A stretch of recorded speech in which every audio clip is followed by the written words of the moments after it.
যে খুব ভোরবেলা একবার আপনাদের হিট ডিটেকশন করতে হবে, খামারি দেখবে এটা, গাভী অবজারভেশন করতে হবে। দ্বিতীয়টা হলো 11টার দিকে সাধারণত দুধ দোয়ানো, খাবার দাবার দেওয়া এগুলো করে 11টা থেকে 12টা পর্যন্ত, 1টা পর্যন্ত এই সময়টা গাভী শুয়ে রেস্ট নেয়। এই সময়টা একটা হিট ডিটেকশনের ভালো সময়। আরেকটা সময় হলো বিকালে খাবার দেওয়ার আগে, সেটা টাইম যদি আমরা বলতে চাই তাহলে 2টা থেকে 3টা বা 3:30 পর্যন্ত। 3:30 পরে 4টা থেকে সাধারণত আবার বিকালবেলার কাজ শুরু হয়ে যায়। তো এইভাবে যদি তাদের আরেকবার দেখে, আর রাত্রিবেলা ঘুমানোর আগে একবার, কে ঘুমানোর আগে? খামারি নিজে ঘুমানোর আগে। এই 4 সময় যদি হিট ডিটেকশন করা হয় তাহলে অনসেট অফ হিট, অর্থাৎ সময়টা কোন সময় শুরু হইল এটা নির্ধারণ করা খুব সহজ হয়।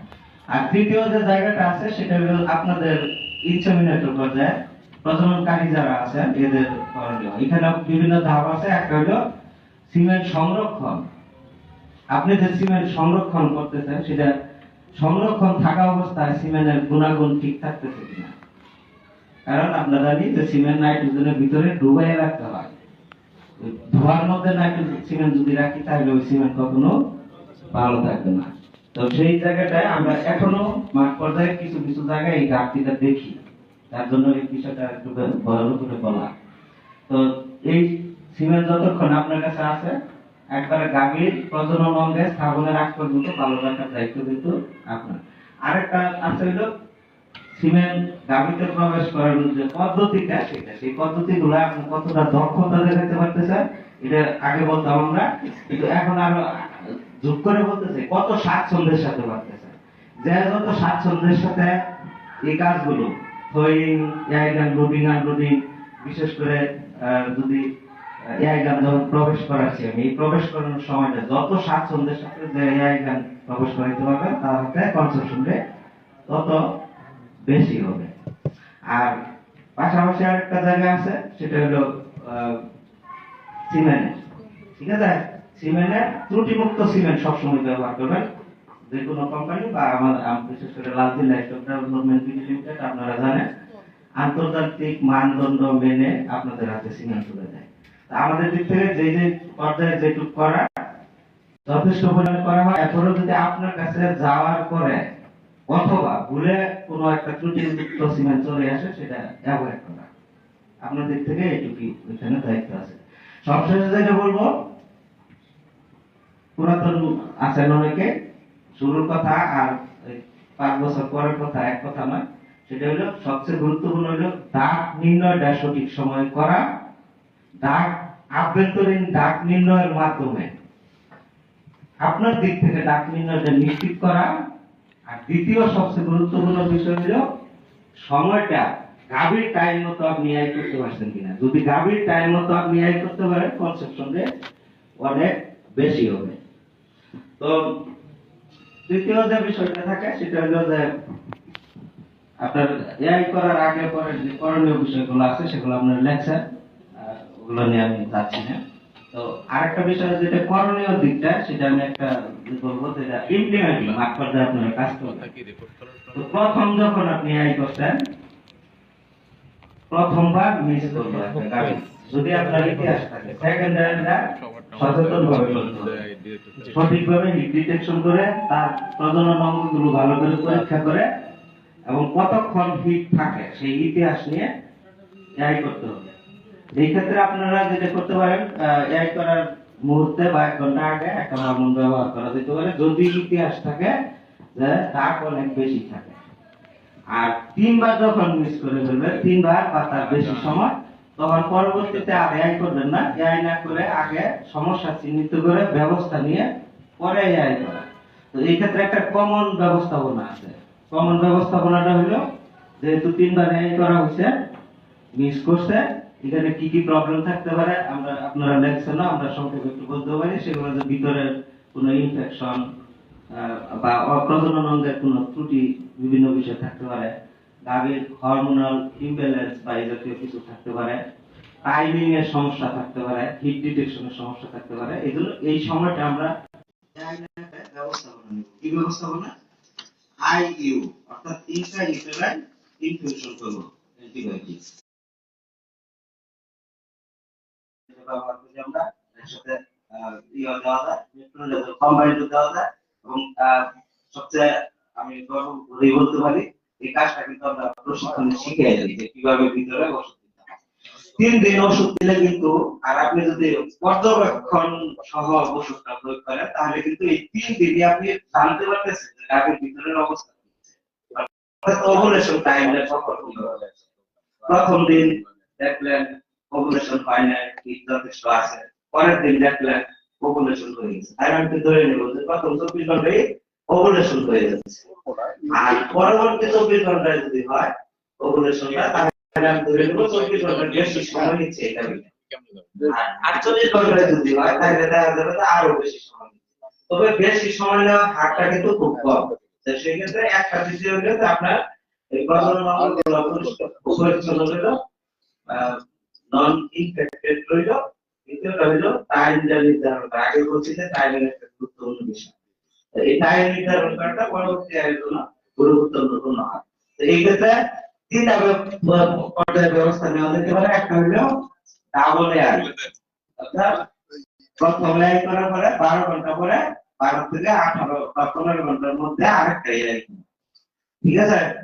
আরেকটা পদ্ধতি হলো প্রথম এয়ারের সাথে একটা হরমোন প্রয়োগ করা। আমরা জানি যে এক্ষেত্রে জিএনএলএইচ হরমোন ব্যবহার করা হয়। আরেকটা পদ্ধতি হলো কম্বাইন, প্রথম এয়ারের সাথে হরমোন ব্যবহার করে দ্বিতীয় আরেকটা এয়ার করা, মানে 2টা এয়ার আর প্রথম এয়ারের সাথে জিএনএলএইচ হরমোন, ঠিক আছে। তো এই ক্ষেত্রে আমাদের একটা গবেষণা ছিল, আমি নিজে এই গবেষণার সাথে জড়িত ছিলাম, যে রিপিট ব্রিড গরুগুলো থাকে বা কনসেপশন ফেলের যে সমস্যাগুলো থাকে তার মধ্যে থেকে 60% ফলাফল পাওয়া যায়। তো প্রথমে ইন্ট্রাইউটেরাইন অ্যান্টিবায়োটিক ইনফিউশন করে ওই ডাক ইয়াই বাদ দিয়ে পরের ডাকে যদি আমি ফিক্সড এই করি, ঠিক আছে। তো এটা একবারে জেনারেল করা, তো অনেক সময় নিয়ে হচ্ছে এই ক্ষেত্রে। তো হ্যাঁ প্লিজ।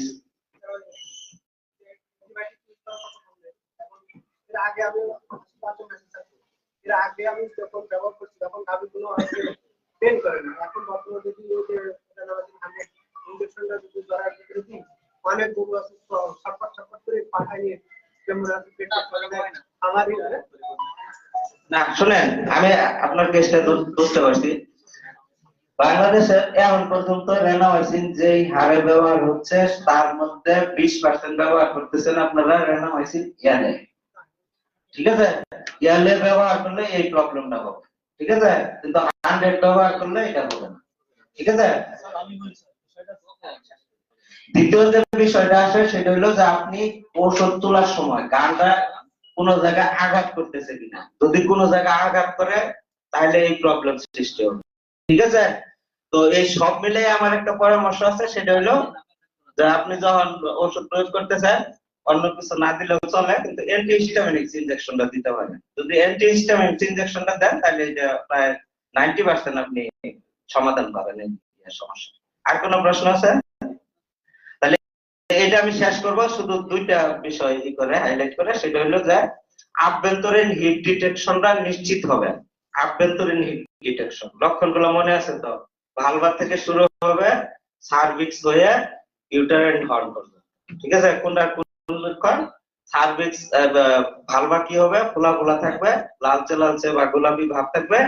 যদি একটু ফাঁকা করে দেখা হয় তাহলে কি পাওয়া যাবে? ভিজা ভিজা থাকবে, মিউকাস থাকবে। এরপরে সার্ভিক্স থাকবে খোলা, তুলনামূলক নরম অন্যান্য এমনি যা থাকে তার থেকে, এবং ওই জ্বরের পার্টের দিকে যদি চাপ দেওয়া হয় তাহলে মিউকাস বেড়ে যাবে, ঠিক আছে। তৃতীয়টা কি? তৃতীয় হলো যে সার্ভিক্স হর্ন, ধরেন যে শাখা আছে, এই শাখাটা থাকবে কি কয়েল বাঁকানো, এবং হাড় টুন যেটা বলে টুনাস থাকে, মানে তুলনামূলক শক্ত। আরেকটা পয়েন্ট আছে এখানে, হয়তো কেউ কেউ কমপ্লিটেড করেছেন, কেউ কেউ হন নাই, ওই পয়েন্টটা আমরা যাচ্ছি না। আবার তো এই জায়গাটাই আপনারা গুরুত্বপূর্ণ হিসেবে দেখবেন। আর যারা যদি এক্সপার্ট হয়ে থাকেন, আরেকটা জায়গা আছে সেটা হলো ওভারি। তারা ওভারি কোনো ক্ষতি না করে পালন করতে পারেন। তারা যদি ওভারি ওভামের ম্যাচুরিটি দেখতে বুঝতে পারেন তাহলে অনেক যদিও এক্সপার্ট লেভেল, তাহলে টাইমিংটা করা অসুবিধা হয়। ঠিক আছে। আর দ্বিতীয় যে পয়েন্ট আছে, টাইমলি ইয়াই করা। আমি কিন্তু রিপিট করছি এই জায়গায়, কারণ 2 বছর আগে আমরা যে ওয়ার্কশপ করছি তার থেকে আজকে আমরা একটু ইমপ্রুভ কথা বলতে পারছি। এবং পুরাতন যারা আছেন তাদের সমস্যা এই দুই জায়গায়। ঠিক আছে। নতুনের সমস্যা অনেক, আপনারা যারা দেখছেন আছে। ঠিক আছে। তো আমরা এই পর্যন্ত এটা শেষ করতে চাই। কারো কোনো প্রশ্ন যদি থাকে উত্তর দিব, আর নইলে এখানে শেষ করে পরের গ্রুপে যাব। ধন্যবাদ সবাইকে। ও হ্যাঁ, প্লিজ।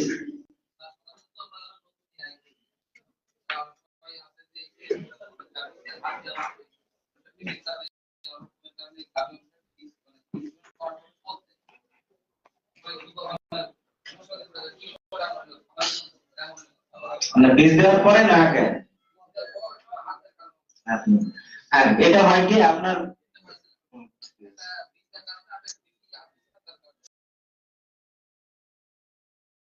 নতুনদের ক্ষেত্রে বেশি হয়, কারণ এদের হ্যান্ডেলিংটা, আমি যখন একটা পালপেশন করতেছি, হাতটা যদি